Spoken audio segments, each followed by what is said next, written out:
So I'm telling a little story about turning extreme life challenges into something that really forwards life in a positive way. And I'm just going to start out telling a little story here that was told to me by my first teacher, and he was from India, and he told the story of sitting in a temple meditating, and he heard this argument going on. The argument was between the hearthstone and the deity. You know, the deity obviously represents the divine, and the hearthstone was just there as a kind of a floor stone. And the floor stone was complaining, how come all these people come and they bring you flowers and fruits, and they just stand on me or kneel on me? I don't get any of that.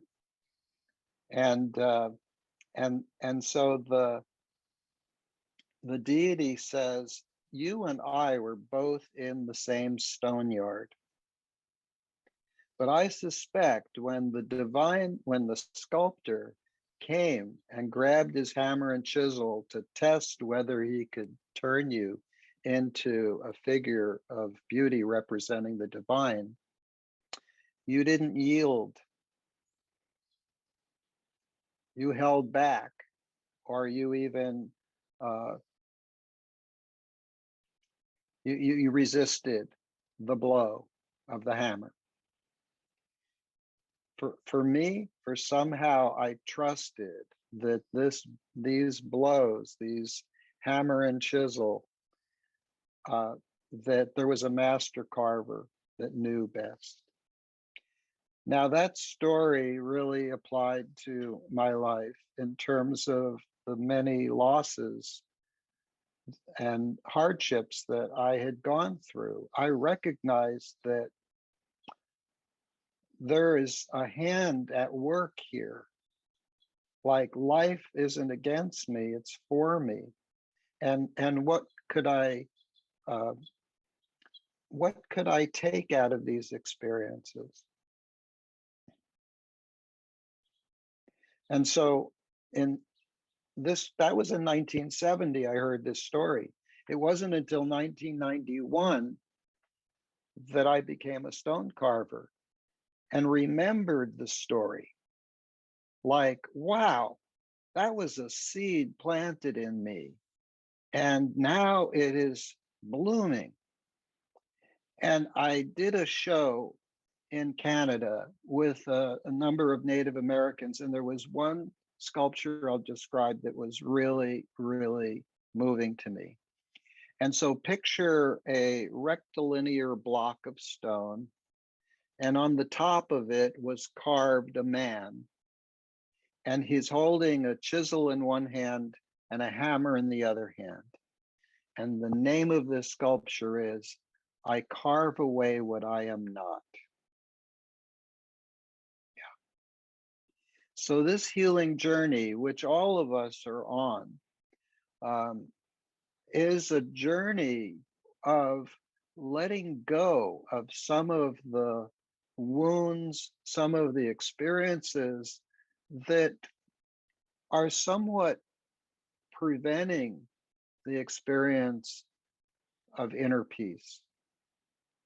And inner peace, for me, is the treasure within each and every person.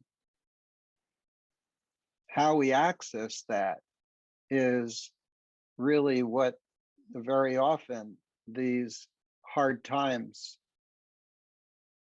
can bring us to a point of, can I turn within and find some peace with the state of my life? So there was another message from this teacher, which I'll relate again later. He said, as you think, so you become. And when I look at that, I have to look at what am I thinking about? Because it's really, if it's going to come about, I better uh, be, I wanted to use the word discriminatory. I want to take some of those thoughts and just let them go. Or I want to take those thoughts and process them so that I can release them. And that's our healing journey right there. Because if thoughts make manifest, the whole state of our perception is started from thought. How we perceive things, we interpret it with words and thoughts. And I'll give you an example. If you wake up in a bad mood, you had an experience with a friend or a neighbor and it's negative, well, our thoughts can very easily run the story. And then we find evidence to prove that we're right about that person.